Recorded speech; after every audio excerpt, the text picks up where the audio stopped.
After the colourful space credits, we see Superman save some cosmonauts in space. After Superman saves the cosmonauts, there's a description of Superman flying over Earth back to Smallville, where he flies over the African continent and Europe, as well as the sparkling Atlantic Ocean, where finally he reaches the States. Superman would even admire the view, I guess showing the beauty and unity Superman sees in the world. Superman then arrives in Smallville, where he is now in his farm attire. He pays respect to Ma and Pa Kent's graves at the Smallville Cemetery. This scene was filmed, but to this day, no actual footage has been made public. Clark then proceeds to the Kent farm, which is now for sale. Just as in the final film, Clark goes to the spaceship that he arrived on Earth in, where he is presented with the Kryptonian energy module. Only in the original script, Clark isn't greeted with the voice of his mother, Lara L, but instead his father, Jor-El, which actually makes more sense when you think about it. A whirlwind takes place, which fills up the hole that Kal-El's spaceship was in, unlike the final film where it just sort of disappears. This is actually quite a sad moment for Clark, as it represents the end of his childhood and innocence. Just like the film we know, Mr. Hornsby arrives. Clark insists that he's not selling the place to a developer who wants to build a shopping centre. After their greetings, Clark then hits the baseball into space, where we suddenly cut to a dream sequence Clark has, where he is a baby being placed in his spaceship on Krypton shortly before it explodes. Only unlike Superman the movie, we're seeing this from Kal-El's actual perspective, and we learn that the whole ordeal was actually quite frightening and traumatic for Kal-El, suggesting that he actually remembers this. Clark then awakens from the nightmare to hear Lois leave a voice message on his answering machine. At first, Clark is actually interacting with the voice message, believing it to actually be Lois. Classic Clark being goofy as ever. Until he discovers that it's an answering machine recording. As Clark is getting ready for work, his apartment radio is playing, where Clark learns that the arms race peace talks between East and West had failed. Although not in the script, a deleted filmed scene shows Clark trying to retrieve his newspaper, only to get harassed by an enthusiastic neighbour and her dog Godzilla. We then cut to the Metropolis subway, where Superman stops a runaway train after the driver has a heart attack. As per usual, we see Lex Luthor as a prisoner doing hard labour. Well, at least he's supposed to be. Lex is more interested in whistling Mozart. Only in the script, Luthor and the other jail goons are shoveling through swampy mud. And it's while observing the slimy mud that Luthor realises that life came from a muddy pool just like this one, and that gives him the idea to create a being. So Lenny arrives in his Cadillac to get rid of the jail guards and free Lex. And interestingly, throughout the script, Lex frequently refers to Lenny as Leonard. Clark arrives at the Daily Planet, where he learns of the paper's takeover by tycoon David Warfield and his daughter Lacey. Clark introduces himself to Lacey, and she's instantly attracted to him. Like at the Daily Planet, a school classroom watches the president's report that the summit has failed. I love how in the comic book adaptation, the president is actually Ronald Reagan. Jeremy, who's a daydreamer, adds to the classroom discussion that Superman could save them from the arms race. What's interesting about the script, the kids in the classroom are described as being 16 years old, whereas I always felt that Jeremy and his peers were like 12. And when Jeremy mentions asking Superman for help, all the other kids ridicule him like it's the most stupid and ridiculous thing ever. Why? Using Superman to solve this conflict makes perfect sense. Didn't these kids see the previous Superman movies? In Superman 3, he defeated a scary robot lady. So as with the final film, Lex and Lenny steal a strand of Superman's hair at a museum, so Lex can clone his own superpowered being from it. Lacey organises to meet Clark at a night spot for a new segment in the newspaper called Metropolis After Hours. Lois then interrupts with Jeremy's letter. After reading it, Lacey comes up with her scheme for the whole world to know what Superman's reply will be. The script explains that the letter has shocked Clark to his core. He sneaks off, and as Superman arrives at Jeremy's school, he informs the student that he can't interfere with Earth's history. It's actually jarring this scene was cut from the final film, as narratively it's really required, because in the next scene, with no rhyme or reason, we just learn through Jeremy that Superman said no. Here we can see Superman decline while trying to be sensitive about the issue. In fact, in the original script, Jeremy and the entire class are actually really heartbroken when Superman says that he can't help. In the next scene, we're in Lex's lab, where he uses radiation in a nuclear chamber to make a protoplasm he grew from Superman's hair in order to rapidly grow into a new being. Yeah, look, it's all mumbo-jumbo, it doesn't really make any sense, but let's just wing it. This new being is created, and yes, Lex uses the line, "It's alive." So it's here we get to the first Nuclear Man, or as the script refers to him as, the Nuclear Man. A character written out of the final film entirely. A forgotten character that's almost become legend thanks to simply being wiped from the movie's existence. So many have now probably seen the deleted scene of the original Nuclear Man, where Lex tests his powers, where he can see that he has Superman's abilities. But the only thing is, this being is also very baby-like and clumsy. Lex plans to unleash Nuclear Man at the new Metropolis night spot, which is the same night spot that Clark and Lacey are going on a date to. Lex then programs the childlike Nuclear Man to destroy Superman, a conditioning process that would be passed on to the more brutal second Nuclear Man. The story then cuts to the Metro nightclub. This nightclub is so exclusive, it's actually really hard to get in. A desperate couple even tried telling the nightclub security guards that they are on their honeymoon in order to try and work on their sympathies and get in. And they're like, come on, what if it's just one dance? You know, just one dance, just let us in. Because Clark is with Lacey, he automatically gets in. Now, Clark has never been to a nightclub before, so to him, this is sensory overload. Clark and Lacey dance, but Clark is so polite and out of his element, every time he bumps into someone, he says sorry. This scene is quite notorious, because it is another scene that has actually never resurfaced, and only exists thanks to still images.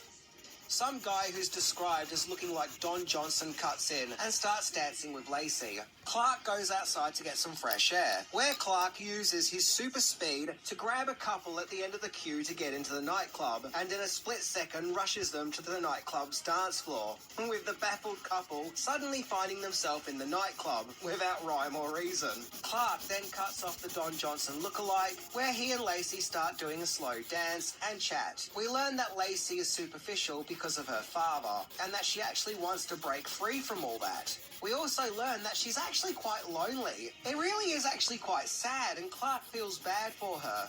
Nuclear Man arrives at the club by throwing the two nightclub guards into a dumpster. Once in the nightclub, he is naturally really clumsy and gets into some scrapes. Nuclear Man then sees Lacey and automatically is obsessed with her.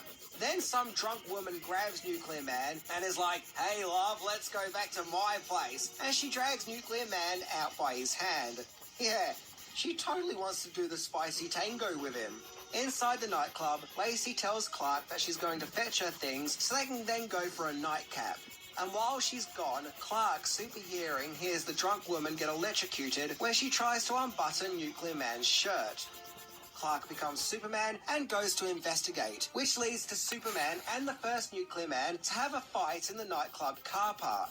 This is actually quite an elaborate scene, considering that it would get cut out, full of intricate stunt work, set pieces, and effects. And even though it would be deleted, some stills from this scene would even be used in promotional material for Superman 4. Thanks to his fight with Superman, this first Nuclear Man is hurled into a transformer and is reduced to dust. Lenny scoops up Nuclear Man's remains and delivers it to Lex. Lex realizes that the only way to create a stable being is to use radiation as powerful as the sun. In the next scene, Lacey and her father David are riding in a limousine. David tells Lacey that bringing Jeremy to Metropolis for a press conference was a good idea of hers. However, Lacey is too distracted. She's actually really hurt that the previous night Clark left without saying goodbye. David is appalled that Lacey went out with Clark, and he's really angry as he sees Clark as, quote, the help. He orders her not to see Clark again, followed by the line, "Am I clear?" To the best of my knowledge, no footage or stills from this scene have ever surfaced. The following sequence is the press conference, when Jeremy says that he wishes that Superman would have said yes, followed by the sensationalized newspaper headline, Superman says drop dead to kid, where the Daily Planet regulars are horrified. Clark walks down the hallways, where David, Warfield, and Jeremy are coming in the opposite direction. Along their passings, Jeremy stops Clark, as he somehow recognizes him. After some chit-chat, Jeremy tells Clark to tell Superman that he didn't mean for any of this to happen, and that the drop dead kid headline wasn't his fault. Where Clark says, quote, "Don't worry, I'm sure Superman cares a lot more about what's in a boy's heart than all the editorials." Once again, I'm not sure if this scene was filmed or exists. Superman flies to the Fortress of Solitude. He uses a Kryptonian crystal to show him the footage of Krypton being destroyed. This distresses Superman so much, he calls out to the Elders, but they tell him that if he interferes with human progress, he will teach them to be betrayed.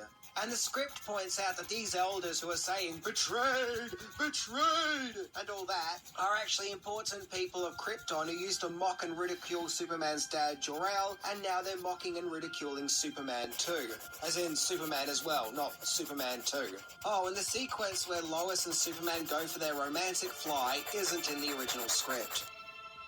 Instead, we are then at a cafe in Metropolis, where Lois is telling Lacey off over her father's inflammatory headlines. But Lacey is daydreaming over Clark. Lacey asks Lois, "Have you ever fallen for a guy but it feels like he's from another world?" This hits a chord with Lois as it reminds her of her feelings for Superman. The irony is they are both lusting after the same guy. Suddenly, Superman flies past. Superman arrives at a square to meet Jeremy. They then walk to the United Nations, where Superman does his speech about ridding the world of nuclear weapons, which causes everyone to cheer. Superman starts disposing of missiles by catching them and putting them in a net in space and hurling them into the sun. Lex meets three arms dealers to discuss destroying Superman. At first, the arms dealers think that Lex just has another chunk of kryptonite, where Romoff says something really interesting, where he said that they have already tried to use kryptonite in the past, suggesting that all these guys have had run-ins with Superman and have all tried to use his ultimate weakness. Yeah, Superman, maybe you shouldn't have told Lois that time. Lex explains about making a superpowered being by having the first nuclear man's genetic remains hitch a ride on one of their missiles. So that way they can all get back to making money in arms dealing, with Lex getting a fee, of course. The genetic stooge is put on a missile and fired into space. Superman hurls it into the sun, creating the new nuclear man. The script adds that this nuclear man is more angry and frightening than the previous one. We then get the scene at the Metropolis aerobicizing class, where Lacey then invites Clark on a double date with her, Lois, and Superman. At Lex's lair, Lex and Lenny are pacing around, awaiting the arrival of the new nuclear man. Lex informs Lenny that the new nuclear man will have all the old one's memories. The glowing red light of the new nuclear man arrives, only in this version he's butt-ass naked, where Lex and Lenny have his nuclear man suit ready for him, and hand it to him to put on. Lex then taps Nuclear Man with a steel ruler, and it melts from the heat. Nuclear Man is angry with Lex for prodding this steel ruler at him, and he hisses at him. The script then plays out like the movie, with Nuclear Man causing Lenny to levitate, where Lex and Lenny discover that Nuclear Man becomes immobile when cut off from sunlight. So the double date sequence happens, where Superman is going back and forth between being Clark and Superman.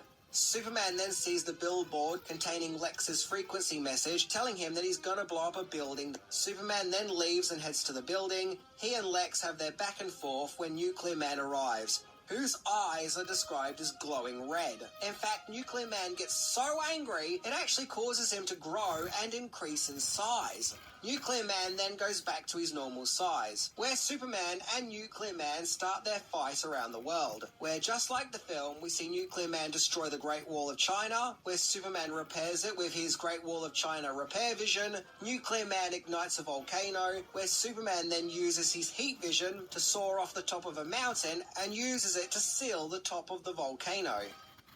Now, I can remember watching Superman 4 on VHS as a kid from a UK video rental store, and this was a UK video store rental version of the movie, and it actually featured 2 additional scenes which are in no other released versions of the movie that I've ever seen. One being where Nuclear Man creates a tornado on a farm, and Superman has to save a family that's living on the farm, particularly a little girl who gets swept away. And watching that little girl fly out the window always freaked the heck out of me as a kid. And a scene in Moscow, at the Kremlin, where Nuclear Man powers up a nuclear missile, where Superman has to deactivate it. Now, I finally tracked this original rental store release of Superman 4 down, and yes, I've now seen these scenes integrated back into the movie. And it's interesting seeing them again, but in saying that, I can see why these scenes were cut from all other releases, as the special effects do look unfinished, even by this movie's standards. But that said, it does broaden the battle between Nuclear Man and Superman. All throughout their fight, the script explains that Nuclear Man is frequently trying to scratch Superman, and when Nuclear Man hurls the Statue of Liberty onto Metropolis, it's when Superman is carrying the statue back that Nuclear Man takes the opportunity to scratch the Man of Steel, where the script explains that Superman is weakened by the intense radiation from the scratch. So it's not that Superman got a scratch and that made him weak, but more that he was poisoned. Nuclear Man then kicks Superman out of orbit. Back at the Daily Planet, while David promotes his daughter Lacey as editor, Lois Lane is furious at the news headline, "Is Superman Dead?" and resigns to David and Lacey Warfield, where she notices Superman's cape on her desk and tells Lacey that she has no right to it. We then cut to a deleted scene where at the Pentagon, Lex tricks the American officials into allowing him to stock them up with missiles, as he claims that Superman tricked them and can't be trusted. Likewise at the Kremlin, Lex tricks the Russians into him stockpiling missiles with them as well. I also love how he tells the Americans that the term world peace is a communist ploy, and likewise he tells the Russians that world peace is a capitalist ploy, really playing both sides. Lex also goes to the Paris officials and also tricks them too. So we see Lex's plan in full effect. We then cut to Clark at his apartment, whom is in a weakened state from the scratch he received from Nuclear Man. Interestingly though, in the original script, the scratch wasn't on his neck, but it was actually on his hand. And he is very weak, dizzy, and has blurry vision. Clark subsequently collapses on the floor. Back at Lex's lair, we see Lex with his huge pile of money. Lex then uses Nuclear Man to scare the Three Arms dealers as he takes control of their companies. Only in the script, Nuclear Man doesn't use his heat vision to set some money on fire, but instead, Lex uses his hand to light up a cigar, a scene that was shown earlier in the theatrical cut. Nuclear Man asks Lex, "What do you fear?" Lex replies, "What have I got to fear?" Where Nuclear Man replies, "Destiny." Lois visits Clark and tearfully tells him that she's worried about Superman and does her emotional dialogue of just how much Superman means to her, where she then gives Clark Superman's cape in case Clark bumps into Superman. I always felt that in this scene, Lois subconsciously knows that Clark is Superman. I think other people have also made that claim as well. After Lois leaves Clark, with each passing second, Clark is getting older and older, till he ages into a weak and frail elderly man. And he activates the Kryptonian energy module that he received at the start of the movie. Clark hears Jor-El's voice, and as the crystal glows over Clark, the script explains that Jor-El's voice fades out forever. I guess indicating that after using the crystal, Superman won't be able to contact his natural father anymore. A similar plot that happened in the Richard Donner cut of Superman 2. The next morning, Nuclear Man awakens to find the newspaper featuring Lacey's picture. Nuclear Man remembers her from the nightclub and instantly falls in love with her. Lex walks into the room, standing by his pile of cash, and tells Nuclear Man that they have a big day planned for meeting world leaders. Nuclear Man uses his heat vision and sets the pile of money on fire and declares, "I am the master now." Lex is literally crying over all the money being burnt to a crisp, and Nuclear Man flies off to get Lacey. Lenny comforts Lex and tells him that he really screwed up making Nuclear Man, as he clearly has no control over him. Lex tells Lenny to shut up. Nuclear Man kidnaps Lacey from the Daily Planet. And back at Lex's lair, Lex, Lenny and Lacey are all kind of Nuclear Man's hostages. Nuclear Man tells Lacey that he'll come back for her. She then slaps him. Nuclear Man, with his glowing energy, literally transforms himself into a nuclear missile. The Nuclear Man missile flies over the skies, with both America and Russia believing it to be an enemy missile, in anticipation that both sides will fire retaliation missiles to stop.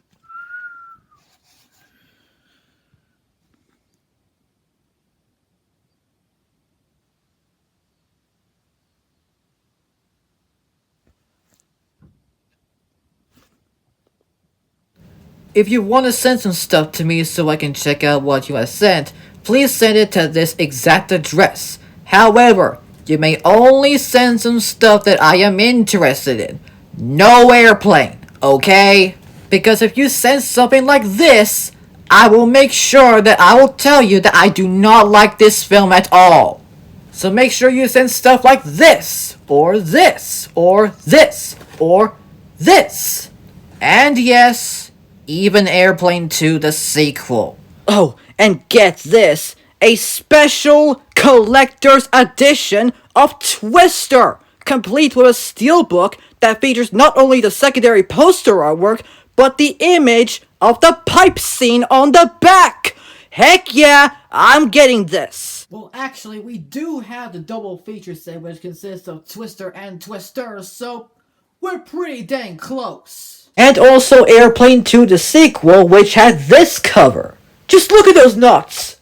I can't keep up with them all! And even the one in the original theatrical poster! Like, look at it! And just look at this poster for the worst film of all time! I mean, come on, do they really need to tie that plane up into another? I mean, that part never actually happened in the film! I mean, they clearly just used a toy model plane! Like, come on, really? And yes, this is what the plane actually looks like in the film. And here's another image of that same goddamn plane model, also from the film. God damn it, I hate this film. And its different titles, like this one known as Flying High, but I would refer to the film with this title. I just hated it so much. So make sure you send in to this address, and I hope to God I will look at them. And in the words of the good old immortal named Connor McLeod, there can be only one